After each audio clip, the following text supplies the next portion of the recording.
Hi hello friends, ನಮಸ್ತೆ ಎಲ್ಲರಿಗೂ. Welcome back to our channel Nandini Ajit ಅಡುಗೆ ಮನೆಗೆ ನಿಮ್ಮೆಲ್ಲರಿಗೂ ಸ್ವಾಗತ. ಫ್ರೆಂಡ್ಸ್, ಇವತ್ತು ನಾನು ಬಾಯಿಗೆ ಒಳ್ಳೆ ರುಚಿ ಕೊಡುವಂಥ ಹಾಗೆ ಇನ್ಸ್ಟೆಂಟಾಗಿ 10 ನಿಮಿಷದಲ್ಲೇ ರೆಡಿ ಮಾಡ್ಕೊಳ್ಳುವಂಥ ಜೀರಿಗೆ ಮೆಣಸಿನ ಸಾರಿನ ರೆಸಿಪಿ ಶೇರ್ ಮಾಡ್ತಾ ಇದ್ದೀನಿ. ತುಂಬ ಟೇಸ್ಟಿಯಾಗಿರುತ್ತೆ. ಈ ಮಳೆಗಾಲದಲ್ಲಿ ಆಗುವಂಥ ಗಂಟ್ಲಿನ ಕಿರಿಕಿರಿ ಆಗಿರ್ಬೋದು, ಜ್ವರ ಆಗಿರ್ಬೋದು, ಶೀತ ಆಗಿರ್ಬೋದು, ಲೈಟಾಗಿ ಸ್ವಲ್ಪ ಕೆಮ್ಮಾಗಿರ್ಬೋದು, ಮಕ್ಕಳಲ್ಲಿ ತುಂಬಾ ಕಾಡ್ತಾ ಇರುತ್ತೆ.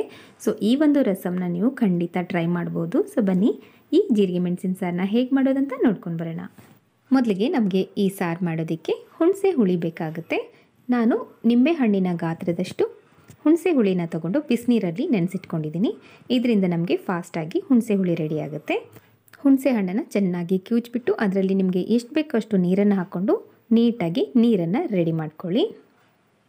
ಈಗ ಹುಣಸೆ ಹುಳಿ ರೆಡಿ ಆಯಿತು. ನೆಕ್ಸ್ಟ್ ನಾವಿವಾಗ ಇದಕ್ಕೆ ಮಸಾಲೆನ ಮಾಡ್ಕೊಳ್ಳೋಣ.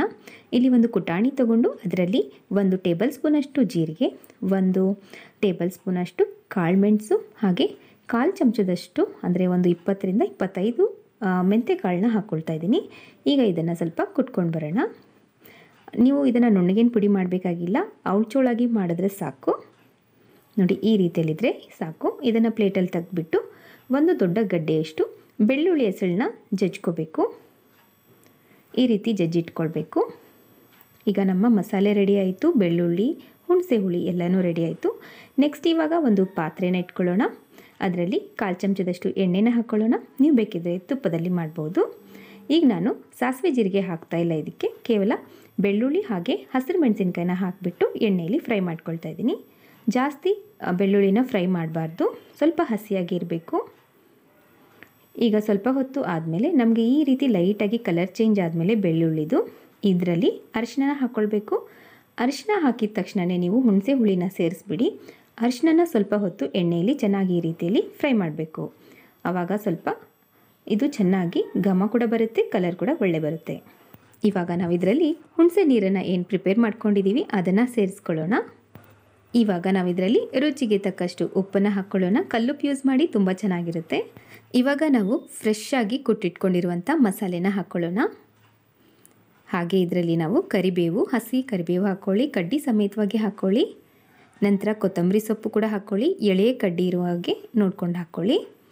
ಇನ್ನು ಇದನ್ನು ಸಣ್ಣಗೆ ಮಾಡಬೇಡಿ, ಸುಮ್ಮನೆ ಕೈಯಿಂದ ಈ ರೀತಿಯಲ್ಲಿ ಕಟ್ ಮಾಡಿಬಿಟ್ಟು ಹಾಕ್ಕೊಳ್ಳಿ. ತುಂಬ ಚೆನ್ನಾಗಿರುತ್ತೆ ಸ್ನೇಹಿತರೆ, ಬೇಗ ಕೂಡ ಆಗುತ್ತೆ. ಬಾಯಿ ರುಚಿ ಕೆಟ್ಟು ಹೋಗಿರುತ್ತೆ ಕೆಲವೊಮ್ಮೆ. ಮಕ್ಕಳಿಗೆ ಶೀತ, ಜ್ವರ, ಕೆಮ್ಮು ಸರ್ವೇ ಸಾಮಾನ್ಯ ಈ ಒಂದು ಕ್ಲೈಮೇಟಲ್ಲಿ. ಸೊ ಖಂಡಿತ ರಸಮ್ನ ಟ್ರೈ ಮಾಡಿ. ಈಗ ನಾನು ಕೊತ್ತಂಬರಿ, ಕರಿಬೇವು ಹಾಕಿ ಸ್ವಲ್ಪ ಬೆಲ್ಲ ಕೂಡ ಸೇರಿಸ್ಕೊಂಡಿದ್ದೀನಿ. ನೀವು ಬೆಲ್ಲ ಆಪ್ಷನಲ್ಲು, ನೀವು ಬೇಕಿದ್ದರೆ ಹಾಕ್ಕೊಳ್ಳಿ, ಇಲ್ಲಾಂದರೆ ಸ್ಕಿಪ್ ಮಾಡ್ಬೋದು. ಇವಾಗ ಇದನ್ನು 5ರಿಂದ 10 ನಿಮಿಷ ಬೇಯಿಸ್ಕೊಳ್ಳೋಣ. ಇದನ್ನು ನಾವು ಬೇಯಿಸುವಾಗ ಸ್ವಲ್ಪ ಮುಚ್ಚಳ ಮುಚ್ಚಿ ಬೇಯಿಸ್ಕೊಳ್ಳಿ. ಸ್ವಲ್ಪ ತೆಗೆದಿಟ್ಟಿರಬೇಕು. ನೋಡಿ, ಫುಲ್ ಹಾಕಬೇಡಿ, ಈ ರೀತಿಯಲ್ಲಿ ಹಾಕಿ ಬೇಯಿಸ್ಕೊಳ್ಳಿ. ಹಾಗೆ ಸ್ನೇಹಿತರೆ, ಹೊಸಬ್ರು ಯಾರಾದರೂ ನಮ್ಮ ಚಾನಲ್ನ ನೋಡ್ತಾ ಇದ್ದರೆ ವಿಡಿಯೋನ ಲೈಕ್ ಮಾಡಿ, ಚಾನಲ್ನ ಸಬ್ಸ್ಕ್ರೈಬ್ ಮಾಡ್ಕೊಳ್ಳಿ. ಹಾಗೆ ಪಕ್ಕದಲ್ಲೇ ಇರುವ ಬೆಲ್ ಐಕನ್ನ ಆಲ್ ಅಂತ ಪ್ರೆಸ್ ಮಾಡಿಡಿ. ಇದರಿಂದ ನಾನು ಅಪ್ಲೋಡ್ ಮಾಡುವ ವಿಡಿಯೋಗಳ ನೋಟಿಫಿಕೇಷನ್ ನಿಮಗೆ ಮೊದಲು ಬರುತ್ತೆ. ಈಗ ನಮ್ಮ ಒಂದು ರಸಮ್ ರೆಡಿ ಆಯಿತು. ಇದರ ಒಂದು ಘಮದಿಂದನೇ ಯಾವಾಗ ಊಟ ಮಾಡಬೇಕು ಅನಿಸ್ತಾ ಇರುತ್ತೆ. ಸೊ ಖಂಡಿತ ಟ್ರೈ ಮಾಡಿ. ನಿಮಗೆ ಹೇಗೆ ಅನಿಸ್ತು ಇದರ ರುಚಿ ಅಂತ ಖಂಡಿತ ನೀವು ಕಾಮೆಂಟಲ್ಲಿ ನನಗೆ ತಿಳಿಸೋದನ್ನು ಮರಿಬೇಡಿ. ಸೊ ಫ್ರೆಂಡ್ಸ್, ಐ ಹೋಪ್ ನಿಮಗೆ ಈ ರೆಸಿಪಿ ಇಷ್ಟ ಆಗಿದೆ ಅಂದ್ಕೊಂಡಿದ್ದೀನಿ. ಖಂಡಿತ ನೀವು ಕೂಡ ಟ್ರೈ ಮಾಡಿ ನೋಡ್ತೀರಾ ಅಂದ್ಕೊಂಡಿದ್ದೀನಿ. ವಿಡಿಯೋ ಇಷ್ಟ ಆದರೆ ಪ್ಲೀಸ್ ಒಂದು ಲೈಕ್ ಕೊಡಿ. ಯಾಕೆಂದರೆ ನಿಮ್ಮ ಲೈಕ್ ಹಾಗೂ ನಿಮ್ಮ ಕಾಮೆಂಟ್ ನನಗೆ ತುಂಬಾ ಮುಖ್ಯ. ನಿಮ್ಮ ಲೈಕ್, ನಿಮ್ಮ ಕಾಮೆಂಟಿಂದ ನನಗೆ ಸ್ವಲ್ಪ ಮೋಟಿವೇಶನ್ ಸಿಗುತ್ತೆ ಇನ್ನೂ ಹೊಸ ವಿಡಿಯೋಗಳನ್ನ ಮಾಡೋದಕ್ಕೆ. ಸೊ ಸಿಗೋಣ ನೆಕ್ಸ್ಟ್ ವಿಡಿಯೋದಲ್ಲಿ. Thanks for watching.